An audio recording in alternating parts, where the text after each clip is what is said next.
The Paul Leslie Hour, helping people tell their stories. And now, your host, Paul Leslie. Hey, it's me. Ladies and gentlemen, thank you so much for tuning in to the Paul Leslie Hour. I am honored that you're here. We're talking with Tony of the band Fastball today. Fastball, the much-loved trio from Austin, Texas. Always loved them. You got to give them credit for tenacity. They've been hanging in there since 1994, a great rock and roll band. Tony Scalzo is a vocalist, an instrumentalist, a songwriter with the band. Their new release is called The Help Machine. It's out on CD, vinyl, and digital. It's getting a good reaction. Tony, how are you, sir? I'm good. How are you? Oh, I'm great, and it's an honor to talk to you. Thank you. Would you say that the motivation or the driving force for Fastball has at all changed through the years? Yeah, maybe because, we're older guys now. And I think that to get into rock and roll, you probably have all kinds of motivations, But now, in our 50s, I think that music is the prime motivator. And, as you get older, you get more proficient and you hear more things. So it feeds your muse, and it gets you expanding your musical horizons. And that's where we're at right now. And we're really loving it, actually. It's really fun to get up and be able to, I think we play better than we ever have. And I sing better, I feel, than I ever have, taking things a little more seriously than we have in sort of like our mid-period where we're, we were kind of complacent after some hits, and I think we lost a little energy going into that sort of mid-phase, and we had to kind of and also the music business changed, so we had to sort of figure out what was going on there. And we managed to get a little bit of a handle on it, I think, by now. And I feel like we're doing really well. And I feel like we're sort of up and coming at this point. Interesting. So why would you say that you have that feeling of being kind of, sort of, up and coming? Because we're coming at it from another direction. Because we're coming at it from a new way of doing it. Interesting. You were saying that in some ways it's easier now than it ever was? Well, it's easier to focus. Mm-hmm. I see. Yesterday, my wife and I, we were driving down the road, and we were talking about how much the music business has changed. And nowadays, fans, they really want the music. And it's, in many cases, they're listening to it on Spotify, and it's free. You were talking about how things are changing so much. Would you say from that standpoint, it's harder in terms of that there's not as much record revenue? You're talking about making money, and that's one way of looking at this thing. Mm-hmm. I don't think we're going to ever make any kind of fortunes off of selling records at this point. I mean, that's over. Yeah. We have to basically earn a living by playing live, putting out new music, which generates, people coming out to shows, more people hearing the music. Music is free now, basically, for most people. It's $10 a month. Yeah. What are you going to do? You can't fight it. But you can put out special things like vinyl releases and reissues of your stuff. And people go for that stuff. They like it. But it's mainly just to get your music out there at this point. Yeah. On the flip side of that, it's easier to make records now on a financial basis. It's easier. You can come into a studio for 10% of the cost that it used to be. You don't have to buy tapes. Less people can be involved. You don't have to travel to some exotic location in the Bahamas or wherever. You know what I mean? Yeah. To make a record. Major labels aren't in play that much. It's easier to focus when there's no A&R staff telling you what you should be writing or how this record should be sounding. That should be the band's and the composers and the singers' own business anyway, in my opinion. Always should have been. And so, while you have to adapt to less revenue coming in on a sales level, you get to make more music and you get to get it out to more people because more people are going to check you out because it doesn't cost anything to check it out. And if they really like it and they turn into a fan, then the chances are they're going to come to a show and they might buy a CD or a T-shirt and spread the word a little bit more. You know, I don't expect to make a fortune doing this. I've been lucky enough to, you know, make a little money off the first round in '98 with, you know, our album, All the Pain Money Can Buy. It sold over 1 million copies, so naturally there's money there. Half our money was going to a publishing company and a little bit to the label, and our manager was taking a ton. And, you know, so that money was spent by 2002. Then it was all about, what do we do? You know, how do we figure this out? You know, and we, you know, now here it is, 2020. Everything's changed. There's no big machine behind us. We are the machine. We are the ones who make it happen. And fortunately, I like the word you used at the introduction. You used the word tenacity. Yeah. You know, it doesn't seem like, I guess trying is one thing, you know, and that's tenacious to keep trying and struggling and everything. But it's turning out that it's less of a struggle to be creative as I've gotten older, and Miles too. Also, we've come together as grown men instead of like ambitious young guys who want to go and, you know, seek fortune, fame, and, you know, girls, Right. all that stuff. So it seems less tenacious and more just like, this is what we do, this is what we know. Right. It's fun. It's actually a fun struggle if it's any kind of struggle. From a songwriting standpoint, is there any kind of like healthy competitiveness between you and Miles? You know, I wouldn't call it healthy. As competitiveness enters into a creative work relationship, you're going to have problems. And I think it's going to be a block more than any kind of fire under your toes or whatever. I mean, it's more of a block than a motivator.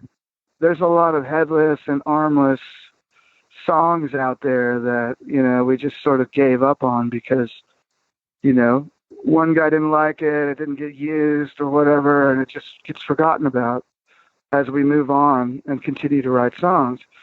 The competition is still there, but I find that as the competition decreases in this relationship, more creative impulses come together and we become more open and we listen to what each other is doing and help it along more than discourage it. There's no attempt to try to get your voice heard over the other guy at this point. Mm-hmm. Than there was in the past. Oh, yeah. Without a doubt. Sure. And I don't think that's special. I think the special part is that we're still together. Yeah, absolutely. And we never broke up, and we never stopped doing it. A lot of people think, you know, we broke up for a time and then we reformed. That's just not true. We've been going and we've been playing shows every year since 1994 when we started. You know, we've done at least 10 or 12 shows in some of those really slow years. And then, you know, it's picked up over the years. 2017 and 2018 were pretty big road years for us, traveling around the world a little bit, you know, going to Europe. We went to Europe twice last year. We were on a big tour with Everclear in 2017. And, man, that seemed like it would never end. That was 8 weeks. Of playing, you know, 6 and 5 nights a week. So what is it like for you when you're on the road, you're in some place like Atlanta at Smith's Old Bar, and somebody goes up to you and they say, "Oh my gosh, I love you guys," things like that? Well, it's okay. I mean, it's not uncommon. It's not like 30 people are doing that. It's like 3 or 4 at every gig. They're super fans. Yeah. We try to, you know, be as friendly as we can with those people. Nice. And we're open to talking to them, and we know a lot of them on a first name basis. And I believe Harry Nilsson had a song back in, you know, the early 70s about how, you know, the first couple years of your career, you're playing 3 shows a day to girls, and then the next 10 years later, you're playing for, the girls are there, but they're now ladies, and they have a baby, and they've got a sitter to come see you. And then you've been doing it for 20 years.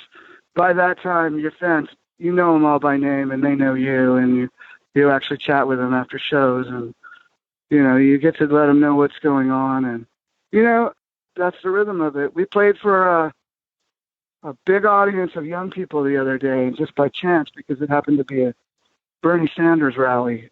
So there's a lot of young people there, right? Mainly young people, all under 30. And it's been a long time since we played for people that aren't really familiar with our music or even familiar with, the name or us or what we did. And it was weird because I felt like the kind of music we were playing wasn't really like the kind of music they really wanted to listen to. But we were able to, we love it enough, and we're convincing enough in our enthusiasm that I think it transfers, and people sort of get it. It's weird though. It's for the first time in a while that I felt really, really like separate from the current pulse. You know what I mean? Well, this is a heck of a segue, and you're going to think that maybe you'll think this is weird. I don't know. But it was about 2 weeks ago, and it was kind of what inspired me to start listening to The Help Machine. I was at a breakfast restaurant in Atlanta, and yeah. I was in one of the stalls, and The Way started playing over the speakers. And I heard the guy, this is strange, I'm sure to say, but the guy in the urinal was singing along to the song. Yeah. Oh, yeah. I came out to wash my hands. Kind of helps the flow. Yeah. I came out to wash my hands, and this fellow was probably about 14. And he was singing every single word. That's crazy, isn't it? That's great, man. Now that makes me feel really good, because I know that it's something that is going to help keep the light going, the fire burning, for our thing, so I can keep doing this. And I don't have to fight so hard. And you know what? If that's all the real, celebrity or fame that we ever get is that stuff that we did in 98, I'm good with it. Because you know what? It doesn't matter. That stuff doesn't matter, and it's not fun to be recognized everywhere you go. Those were rough times for me back 98 to 2000. I was very recognizable because I was on VH1 and MTV on it, multi times a day. And I didn't really like it that much. It's hard to get things done. You feel weird every time you go to some place, some event. You're kind of always looking over your shoulder. And then you realize people are looking at you. And I could do without that, actually. I like just the way things are, frankly. I would love more people to listen to our music and know our music and be able to play some bigger halls, and fill them. But, I'm not looking to fill a hockey stadium. I'm looking to fill, theaters and stuff like that where people can really hear what you're doing and listen to your music. It's not all just like, a lot of times they put you up there and they just go, and it's cranked up to 10 and it's kind of, the point gets missed. The musical point gets overlooked. And we're not going to get out there and start, blasting T-shirts to people with our little T-shirt bazookas. And we don't have a bunch of lights and pyro, and we don't even have fancy costumes. We have nothing, makeup. We don't even have shtick to speak of. Everything's off the top of our heads. We are into making people funny, laugh, and be funny. But it's mainly improvisational. And, that's what we do. So, any recording on the horizons? We talk about it. I'm working on stuff right now. Whether it becomes Fastball things is still undecided, but I'm not doing it with any of the guys in Fastball. I'm just sort of doing it on my own. I don't know. I've written a couple songs. I want to record them. I don't want to wait for anybody.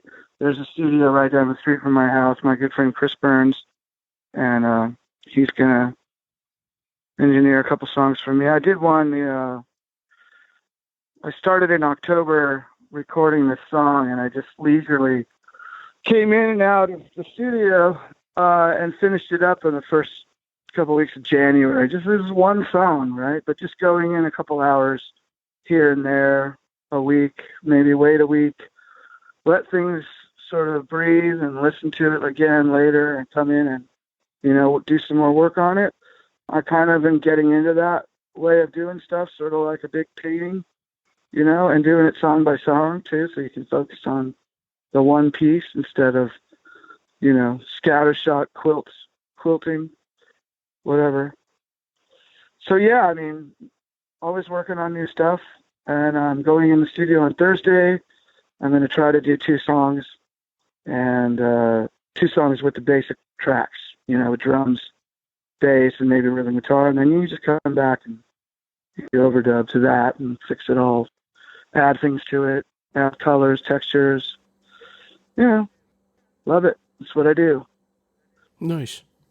Would you say Austin, Texas is a place that is friendly, that is hospitable to musicians and artists?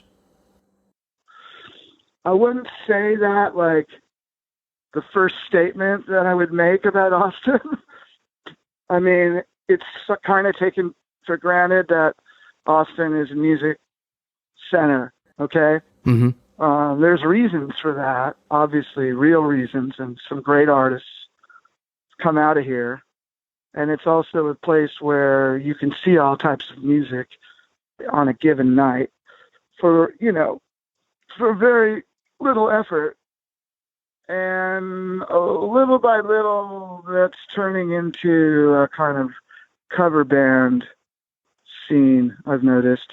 While there are literally hundreds of original bands here in Austin, I think that they have to deal with people wanting less of a real live music thing, I think.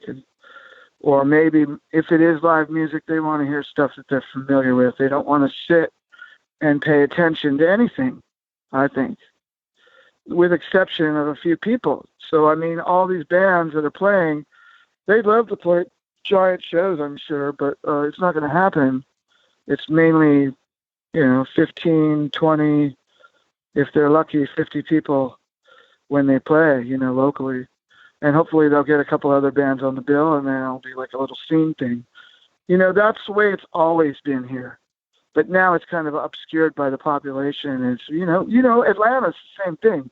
We could talk about Atlanta and sort of have, the same conversation. Fastball's got a history in Atlanta. Our Russell Carter was our manager for 15, 20, about 15 years. So we did a lot of work there. We saw what the 90s did in Atlanta. We played at, everywhere from the Masquerade to the Tabernacle, and, played down in the 5 Points and Little 5 Points. Is that what they call it, right? Yep, or am I thinking of downtown New York City? Yeah, Little 5 Points. Okay, so, same kind of thing. There were scenes and there were bands, and there's scenes and bands still exist, but there's also millions of more people, scores of, people that aren't really interested. They just want to do what's happening. And so it's like any other city that grows. It was kind of a neat place where you could have, okay, so to answer your question specifically, this was a place in the 90s, 80s especially, but when I got here in the 90s from California, you could rent an apartment, your own apartment for $350 a month. And so, yeah, 2 guys in a band could rent a 2-bedroom apartment, not have to work, eat cheap, drink beer for free most of the time, anytime you played, play every night, make enough money to pay your rent. Those days are over. Yep. And you'd have to find some other place to do that now. And I don't think you're going to at this point because, even back then in the 90s, there was still 80,000 students here every year. So in a small town where there's only, 400, 500,000 people, which is about the population through the 90s, that's a huge opportunity to play for lots of people, to be top dog, in a small city.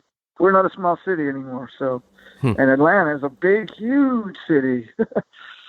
I like that Atlanta has, when you think about it too, Atlanta has more going for it than Austin ever did.